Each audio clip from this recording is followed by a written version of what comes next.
હાથમાં મેડલ અને સર્ટિફિકેટ સાથેના ખુશખુશાલ ચહેરા.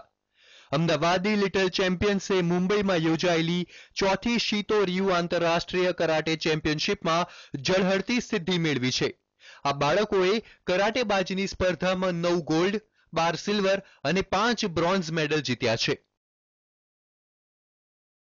नेपाल, बांग्लादेश, भूटान, श्रीलंका અને 400 થી વધારે આવ્યા હતા. અમે લોકો રોજ 3 to 4 hours માટે પ્રેક્ટિસ કરતા હતા અહીંયા અને કોમ્પિટિશન બહુ ટફ હતું. સરે અમારા પાસે બહુ સખત ટાઈમ આપ્યો તો ત્યારે અમને આવું રિઝલ્ટ મળ્યું. મને 2 ગોલ્ડ મળ્યા. મારી ટીમ વર્કે આખું મારે સાથ આપ્યો તો, મારા મેમ સર બધાએ મારે સાથ આપ્યો તો એટલે મારા શક્ય થયું. અમદાવાદના 21 કરાટેબાજોની ટીમે નેપાળ, શ્રીલંકા, બાંગ્લાદેશ અને ભૂતાનના સ્પર્ધકોને હરાવી 26 મેડલ જીતીને ગુજરાતનું નામ રોશન કર્યું છે. આ બાળકોને લાંબા સમયની સખત પ્રેક્ટિસ બાદ સફળતા પ્રાપ્ત થઈ છે.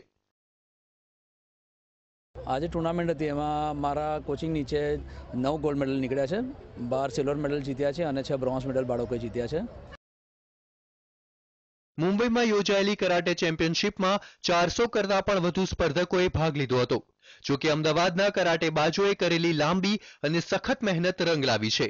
આ કરાટેબાજો સખત મહેનત ચાલુ રાખીને ભવિષ્યમાં પણ રાષ્ટ્રીય કે આંતરરાષ્ટ્રીય સ્તરે ગુજરાતનું નામ રોશન કરે તેવી શુભેચ્છા. હાર્દિક ભટ્ટ, TV9, અમદાવાદ.